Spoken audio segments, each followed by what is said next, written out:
Assalamualaikum warahmatullahi wabarakatuh. Halo sahabat semua, jumpa lagi dengan channel Doni Chandra.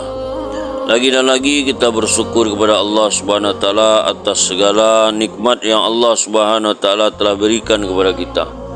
Tidak lupa juga kita berselawat kepada Nabi kita Muhammad sallallahu alaihi wasallam. Allahumma salli ala sayyidina Muhammad wa ala ali sayyidina Muhammad. Hari ini kita akan membahas tentang keutamaan daripada solat. Beberapa contoh solat para sahabat, tabi'in dan ahli sufi. Diriwayatkan bahawa apabila Hasan radhiyallahu anhu mengambil wudu, maka wajahnya akan berubah pucat. Seseorang bertanya kepadanya, "Mengapa demikian?" Jawabnya, "Sekarang adalah saatnya untuk bertemu Raja yang Maha Perkasa." Setelah selesai berwuduk, ia berdiri sejenak di pintu masjid sambil berdoa, "Ya Rabbku, hamba-Mu ini berdiri di pintu-Mu. Wahai yang Maha Penyantun, hamba yang penuh dosa datang kepadamu, dan telah Engkau perintahkan hamba-hamba yang baik agar memaafkan hamba-hamba-Mu yang jahat. Engkaulah yang Maha berbuat baik, sedangkan hamba adalah pendosa. Maka maafkanlah segala keburukan yang ada pada hamba, dan gantilah dengan kebaikan-kebaikan yang ada padamu, wahai yang maha mulia." Setelah berdoa demikian, barulah dia masuk masjid. Zainal Abidin rahmatullahi setiap hari solat sunnah 1000 rakaat. Ia tidak pernah meninggalkan solat tahajud walaupun dalam perjalanan. Jika berwuduk, mukanya akan menjadi pucat, dan jika berdiri solat, badannya akan gemetar. Ketika seseorang bertanya tentang penyebabnya, ia menjawab, "Tahukah engkau berhadapan dengan siapakah aku berdiri?" Pernah ketika ia sedang solat, tiba-tiba rumahnya terbakar, tetapi ia tetap meneruskan solatnya. Ketika seseorang menanyakan perbuatannya itu, ia berkata, "Api akhirat telah melupakan aku dari api dunia." Ia juga berkata, "Aku heran terhadap orang-orang yang sombong. Padahal dahulu ia adalah setetes air yang hina, dan esok ia akan menjadi bangkai." Ia melanjutkan, "Aku heran terhadap orang yang telah mengetahui bahawa kehidupan dunia ini fana, tetapi ia sangat merisaukannya. Sedangkan kehidupan akhirat yang abadi, ia kurang memperhatikannya." Zainal Abidin rahmatullahi memiliki kebiasaan bersedekah pada malam hari agar orang-orang tidak mengetahui siapakah yang memberinya. Setelah wafat, barulah diketahui lebih kurang ada 100 keluarga yang sering dibantunya. Nuzatul Basatin. Jika waktu solat tiba, air muka Ali karamallahu wajhah berubah dalam tubuhnya gemetar, Ketika seseorang menanyakan sebabnya, ia menjawab, "Sekarang saatnya menunaikan amanat yang tidak mampu diemban oleh langit dan bumi. Juga gunung-gunung tidak sanggup mengemban amanat ini. Aku pun tak tahu apakah aku mampu menunaikan amanat ini." Apabila Abdullah bin Abbas radhiyallahu anhu mendengar suara azan, maka ia akan menangis sehingga selendangnya basah kuyup oleh air mata. Urat-uratnya muncul dan matanya memerah. Seseorang berkata kepadanya, "Kami juga mendengar azan, namun tidak ada perubahan apa-apa. Tetapi mengapa engkau sangat khawatir?" Ia menjawab, "Seandainya manusia mengetahui apa yang sedang dikumandangkan oleh muazin, niscaya mereka tidak akan dapat beristirahat tenang, bahkan kantuknya akan hilang." Lalu ia menjelaskan makna setiap kalimat azan secara rinci. Seseorang bercerita, "Aku pernah solat asar di belakang Zunnun al-Misri. Ketika ia mengucapkan Allahu, keagungan Allah begitu hebat mempengaruhi dirinya, sehingga seolah-olah ruhnya keluar dari jasadnya. Nyawanya seperti telah tiada, dan ketika ia mengucapkan Akbar, hatinya terasa remuk." Uwais Al-Qarni rahmatullahi seorang syekh yang terkenal dan tabi'in yang utama. Kadangkala ia rukuk sepanjang malam atau sujud sepanjang malam.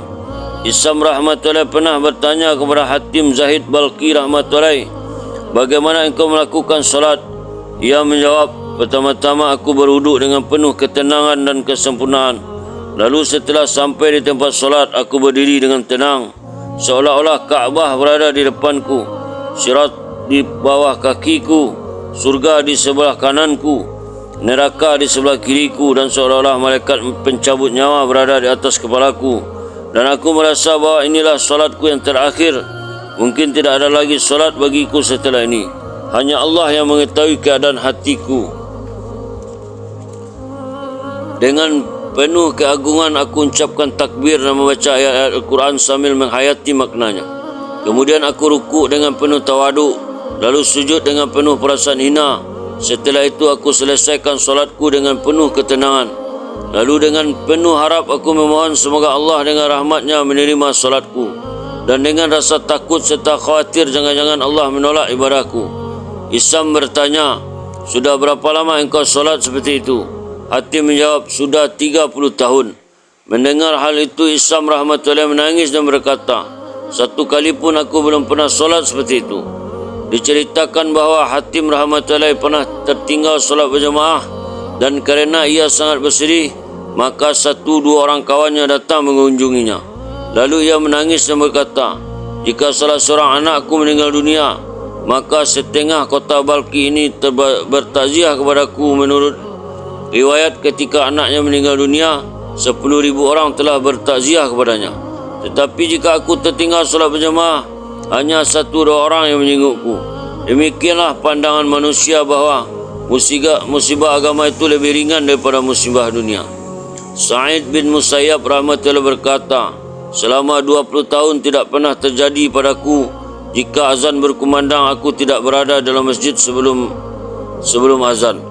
Muhammad bin Wasi' rahmatullah berkata, di dunia ini aku hanya menginginkan 3 hal. Yang pertama, teman yang akan menegurku jika aku salah. Yang kedua, rezeki yang di dalamnya tidak ada pertengkaran. Yang ketiga, solat berjamaah yang jika aku ada kesalahan maka diampuni, dan jika benar memperoleh pahala.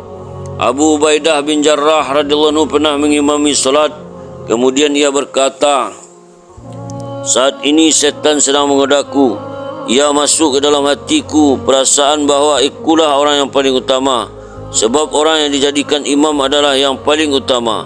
Kerana itu sejak sekarang aku tidak mau mengimami solat lagi. Maimun bin Mihran rahmatullah pernah datang ke masjid dan ternyata solat berjamaah sudah selesai. Maka ia berkata, inna lillahi wa inna ilaihi raji'un. Keutamaan solat berjamaah lebih aku cintai daripada kerajaan Iraq sekalipun. Diriwayatkan bahawa apabila para syekh tertinggal takbiratullah, maka mereka berkabung selama 3 hari. Mereka sangat sedih, dan apabila tertinggal solat berjamaah, mereka berkabung selama 7 hari. Bakar bin Abdullah rahmatullahi berkata, jika engkau ingin berbicara dengan Rabbmu, maka engkau dapat melakukannya kapan saja. Seseorang bertanya, bagaimana caranya? Ia menjawab, ambillah air wuduk dengan sempurna kemudian solatlah. Aisyah radhiyallahu anha bercerita, Rasulullah SAW biasa berbincang-bincang dengan kami, tetapi jika tiba waktu salat, beliau segera pergi seolah-olah tidak mengenal kami. Beliau benar-benar akan menyibukkan dirinya dengan Allah. Diriwayatkan bahawa Sa'id Tanuki rahmatullahi selalu menyucurkan air mata selama berdiri dalam solat. Khalaf bin Ayub pernah ditanya oleh seseorang, apakah lalat tidak mengganggumu dalam solat? Ia menjawab, aku tidak mahu hal itu menjadi kebiasaanku yang kelak akan mendatangkan kerugian dalam solatku. Seorang penjahat pun akan berusaha untuk tabah dalam menghadapi deraan atau hukuman pemerintah supaya ia dapat membanggakan diri bahawa ia adalah orang yang kuat. Apakah sekarang hanya kerana seekor lalat aku harus terganggu di hadapan Allah? Tertulis dalam kitab Bahzatun Nufus bahawa ada seorang sahabat yang salat pada malam hari. Lalu datanglah seorang pencuri untuk mencuri kudanya. Sahabat itu melihat pencuri itu, namun ia tidak membatalkan solatnya. Keesokan harinya, orang-orang menegurnya, mengapa engkau tidak menangkap pencuri itu? Ia menjawab, solat yang aku lakukan jauh lebih berharga daripada kudaku. Ada sebuah kisah yang masyhur mengenai Ali karamallahu wajhah. Ketika dalam suatu pertempuran ia terkena anak panah, orang-orang berusaha mengeluarkannya, namun ternyata sangat sulit. Mereka pun bermusyawarah, lalu diputuskan bahawa anak panah itu akan mereka cabut ketika ia sedang solat. Ketika Ali radhiyallahu anhu sedang bersujud dalam solat sunnah, maka dengan sekuat tenaga orang-orang mencabut anak panah itu. Selesai solat, ia melihat orang-orang sedang berkumpul di sekelilingnya. Ia bertanya, apakah kalian ke sini untuk mencabut anak panah itu? Mereka menjawab, kami sudah mencabutnya. Sahut Ali, aku tidak merasakannya sama sekali. Menjelang solat, Muslim bin Yasar rahmatullahi berkata kepada keluarganya, silakan kalian ngobrol. aku tidak akan tahu apa yang kalian bicarakan. Rabi' rahmatullah berkata, jika aku berdiri solat, maka tidak ada yang aku pikirkan kecuali pertanyaan yang akan diajukan kepadaku. Amir bin Abdullah rahmatullah, jika sedang solat, tidak mendengar suara-suara di sekitarnya. Bahkan suara pukulan gendang pun tidak akan terdengar olehnya. Seseorang bertanya kepadanya, apakah engkau memikirkan sesuatu dalam solat? Jawabnya, ya, aku pasti memikirkan sesuatu dalam solat, yaitu suatu hari aku pasti harus berdiri di hadapan Allah, dan hari-hari yang harus aku masuki salah satu di antara dua, yakni surga atau neraka. Orang itu berkata, bukan itu yang kami tanyakan, tahukah engkau apa yang sedang kami bicarakan? Ia menjawab, sungguh lebih baik bagiku ditusuk dengan lembing daripada dapat mendengar apa yang kalian bicarakan ketika aku sedang solat. Ia berkata, seandainya pembinaan akhirat ditujukan kepadaku pada saat ini, niscaya imanku tidak akan bertambah. Imannya begitu kuat terhadap yang gaib sehingga sama dengan keimanan terhadap yang nyata. Ada seseorang yang salah satu anggota badannya terluka sehingga perlu diamputasi.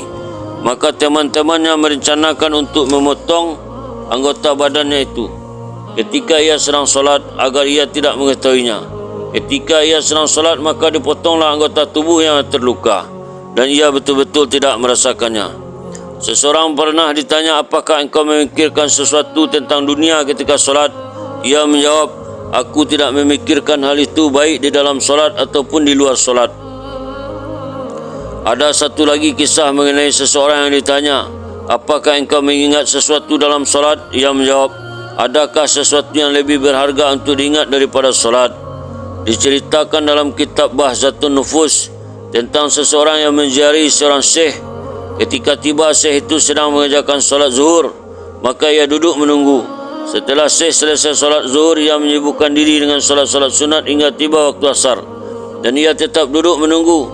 Setelah solat asar, syekh itu menyibukkan diri dengan berdoa kepada Allah hingga tiba waktu maghrib. Syekh itu pun melanjutkan dengan solat maghrib. Setelah itu ia sibuk dengan solat-solat sunat hingga waktu isya. Orang itu pun masih terus menunggu. Setelah solat isya, ia berdiri lagi dan solat sunat hingga subuh.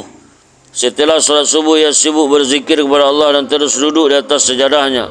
Jika matanya mengantuk, ia segera bangun, beristighfar dan bertaubat kepada Allah dengan berdoa, Allahumma inni a'udzubika min ainin la tasma'u minan naum. Ya Allah, aku berlindung kepada Engkau dari mata yang tidak pernah kenyang dengan tidur. Dikisahkan bahawa ada seseorang yang apabila ingin tidur, ia berbaring dan berusaha memejamkan matanya. Namun apabila kantuk tidak datang juga, maka ia langsung berdiri dan sibuk dengan mengerjakan solat. Ia berkata, ya Allah, sesungguhnya Engkau mengetahui, kerana rasa takutku terhadap api neraka Jahannam, maka rasa kantukku telah hilang.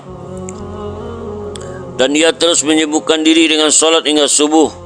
Banyak sekali kejadian dan kisah mengenai orang-orang warak yang biasa menghabiskan malamnya dengan beribadah kepada Allah SWT dengan keasikan dan kecintaan sehingga tidak mungkin saya tulis semuanya di sini. Alhamdulillah, itulah kisah orang-orang terdahulu tentang solat. Semoga menjadi pelajaran berharga bagi kita. Kita tutup dengan doa, subhanallah bihamdihi, subhanallah bihamdika, asyhadu an la ilaha illa anta, astaghfiruka wa atubu ilaik. Assalamualaikum warahmatullahi wabarakatuh.